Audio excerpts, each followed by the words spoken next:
Hi guys, welcome to the first edition of the Spurred On Podcast. I'm Barnaby Slater. Some of you may have remembered me, seen me back in the day hosting Spurred on YouTube and all the other social platforms. This is going to be a new daily podcast about all things Tottenham Hotspur, 15-minute episodes or so every day, going through all the latest news, views, opinions. We'll get some interviews too. This is obviously on YouTube. If you're watching there, it's at Barnaby Slater _ on YouTube. But if you're listening on all your podcast devices or on the platforms where you get your podcasts, then it's the Spurred On Podcast. As well as doing the Spurs stuff, I'll also be doing some other football content on YouTube as well. So check that out if you get the opportunity.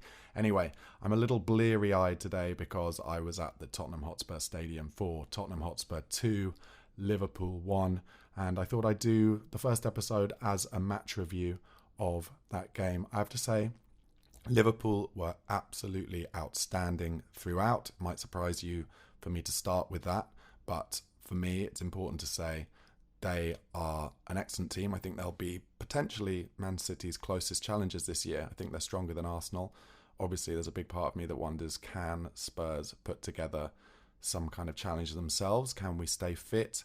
Can we keep the players fit enough one game a week to continue this incredible form that Ange Postecoglou has really almost single-handedly, I think, done for Tottenham Hotspur, made the players believe in themselves, made them believe in the system, and got them playing just the most exceptional football that I've seen at Spurs for a long, long time. We were brilliant under Pochettino, obviously, when we had Eriksen and Moussa Dembele in the spine. But I think this football is a cut above even that. Anyway, more importantly, let's go into the game. Started, as I said, I thought Liverpool were outstanding throughout, especially when they went down to 10 men and then 9 men. They played so narrow, it was very, very difficult for Spurs to break them through. But when it was 11 against 11, I thought that's when Spurs were actually at their best. In the first half, the bravery on the ball was incredible, I thought. And it's just a continuation of how brave Spurs have been on the ball all season. In fact, even in our first game in pre-season, I remember them playing West Ham on their kind of Thailand trip or wherever it was, Singapore. And I remember just seeing the bravery on the ball there and just thinking, this is going to be fun to watch. But the things that I really, really remember from the game yesterday were the kind of intricate 5-10 yard passes in between the 3 central midfielders. So Yves Bissouma obviously playing in the 6, getting the ball off the back 4, and then the intricate moves between him and Pat Matasar, and then Maddison, freeing up Maddison to do what James Maddison does. And when we were on the ball, it was just so fun to watch, and just breaking through that really energetic midfield 3 of Liverpool's. But I thought when it was 11 against 11, we really had the better of that. It was a little bit like a basketball game, I have to say. I predicted before the match that it would be a potentially a high-scoring draw. And in the first 20 minutes, it was end-to-end. It was so exciting. I actually watched Match of the Day, the highlights on Match of the Day just this morning, and I was disappointed that they didn't really go into anything except for the red cards and the offside decision that obviously the PGMOL have since kind of come out and said was a mistake to rule out the goal by Luis Diaz. But I think it's important to say what a brilliant game it was, 11 against 11, just 2 teams kind of playing beautiful football end to end, like I said, like basketball. And then the other thing that didn't really get talked about in the highlights, but I thought was massively important, was kind of middle of the first half when Vicario made 2 instinctive saves in a row to keep us at 0-0. The second one I was most impressed with, actually, because he bounced up off the first one. The first one was kind of straight towards him, bounced up quickly, and then really got to his near post in time to block the second one and put it out for a corner. And in the stadium, you could really sense how important that was. The atmosphere was already great, but after those saves, it kind of ramped up another notch. And I think we've got to thank Vicario for that. He's had an excellent start to his Spurs career. I've been incredibly impressed. It actually fills me with confidence now that we have a keeper who is really imposing as well, kind of coming for aerial balls. And obviously he's a great shot stopper. I think there were some worries listening to a lot of people and seeing on Twitter, a lot of people having watched his kind of YouTube highlights reel from when he was in Italy. There were worries that he was kind of liable to palm shots out into the danger area. But so far, I think he's been absolutely excellent. I think Hugo Lloris was a legend for Spurs. That shouldn't be forgotten.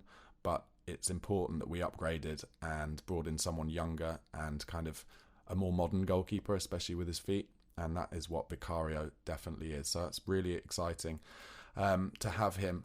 I just want to talk a little bit now about Destiny Udogie. When I went to the Shakhtar Donetsk game in pre-season, it was the first time I saw Udogie in the flesh. And the person I was sat next to, I was like turned to like, oh my God, we've got a player on our hands. And I thought last week against Saka, against Arsenal, and this week against Mo Salah, against Liverpool, two of the hardest tests that he could possibly get in the Premier League. And he came out with flying colours. An unbelievable performance from Destiny Udogie yesterday, I thought. And kind of that battle between him and Salah, especially in the first half, and especially while it was still 11 against 11, it was so exciting. I can remember specifically just below me where I was sat, when he kind of turned Salah and got away from him early on, and it really roused the crowd. And I just think there's no end to where Destiny Udogie's career could go. Obviously, let's keep him at Spurs for as long as we possibly can, but he's one of those players where you're like, wow, 20 years old, he could really play at the very, very top level and win the big trophies. I mean, hopefully under Big Ange that happens at Spurs, but it's just so exciting to see him, without a shadow of a doubt, the best left-back we've had since Danny Rose. I think he's got more in his locker than Danny Rose had. It's so exciting going forward, and it's, I don't know, it almost feels like we've stumbled upon just a fantastic back four for what Big Ange is trying to do in terms of having them invert into that central midfield role as well. He's so comfortable on the ball. He makes those tireless runs over and over and over, giving options to, say, Maddison to play him on the outside, or those kind of almost those inside runs as well. Very excited to have him at the club, and I thought he won that battle against Mo Salah yesterday, and that's one of the reasons why we won the game. I want to talk a little bit more. I know I mentioned him earlier in the kind of when talking about the intricacy between the central midfielders. I want to talk a little bit more about Pat Matar Sarr. I really feel like he's growing now as a player, confidence, and I can really see why he's being picked. Not just because of his legs and how good his engine is getting up and down, but he's got a real growing influence and relationship with Yves Bissouma, I think, giving him options, like I said, for those little 5-10 yard balls, cropping up kind of on the left and the right hand side, kind of almost like filling gaps in when we've got the ball, offering options wherever we need options there, so he can kind of get it off Bissouma and give it to Maddison, kind of be that box-to-box link man. It's very exciting that he's really growing in front of our eyes, but also that we've got Bentancur to come in, so that, you know, as with someone of his age, there's always likely to be a bit of a drop-off in form, and so it's not going to be the pressure of him having to play every game this season. I think, you know, it's bad to say, but he really reminds me of Patrick Vieira, and I think as he kind of fills out a bit more as well, he will become an unbelievable Premier League central midfielder, I think. So I wanted to, you know, he doesn't always get the plaudits because he's kind of box to box. He doesn't score many goals. He obviously scored against United this year. But I just was very impressed with him yesterday. Now, obviously, we do have to talk about the red cards. I'll start with the Curtis Jones one.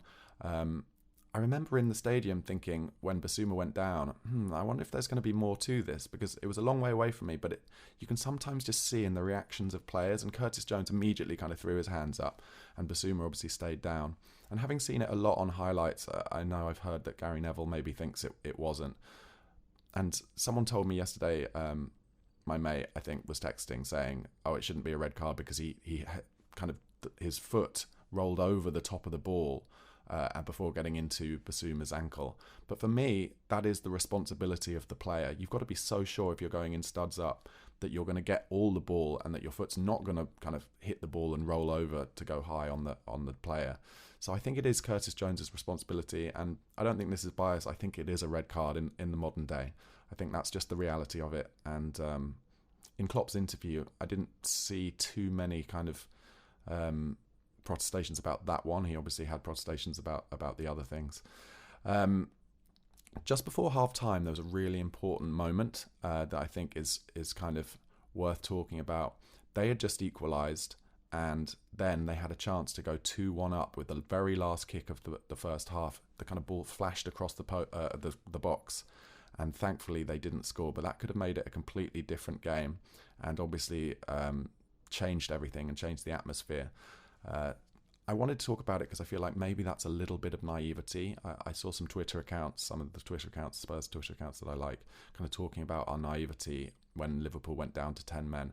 And the thing for me about that is I feel like this was almost too early in the development of Spurs under Ange Postecoglou for us to know how to deal with those scenarios. It was almost like we were much more comfortable when it was 11 against 11 and they were coming on to us a bit more and we were able to then pick them off in the transitions a bit more. Suddenly it went to 10 men and it was like, oh, they're not coming at us as much. It kind of became more like a Sheffield United at home game where you have to break it down the 10 in front of the behind the ball. And I just think it wasn't necessarily long enough into our development for us to know how to do it. So we were a bit sluggish at that point. I also think it's worth talking about the kind of pressure change that happened after they went to 10 men and then 9 men, in that we were the underdogs, I think, going into that game. Liverpool had a great start too. And, they're 6, 7, 8 years into their development under Jurgen Klopp. They know exactly how to play, even though they've got new players.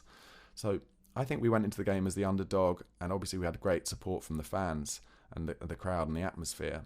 But when they went down to 10 men, you could sense the kind of pressure switch, and Spurs were suddenly now the ones expected to win the game, and Liverpool were the underdogs. And in the stadium, you could definitely get a bit of a sense of expectation, and that can change a little bit. And then that went kind of full the other way when they went to 9 men, and they were really narrow and keeping us kind of at bay on the edge of their box. And there was some frustration in the crowd, because at that point, do you know what it is? I know what it is. I even said it to my mates, like, there's only one team that could manage to lose when they've got 9 men at home. And that is a result of our kind of experience of being Spurs fans. And I think I sensed that from a lot of the other fans in the crowd as well. But that's why it was just such a huge relief when we did finally get that winner from Pedro Porro's cross, at the end of the game. I've mentioned Basuma a couple of times. Just want to talk. He was obviously brilliant on the ball. He's so comfortable. He's a magnificent player.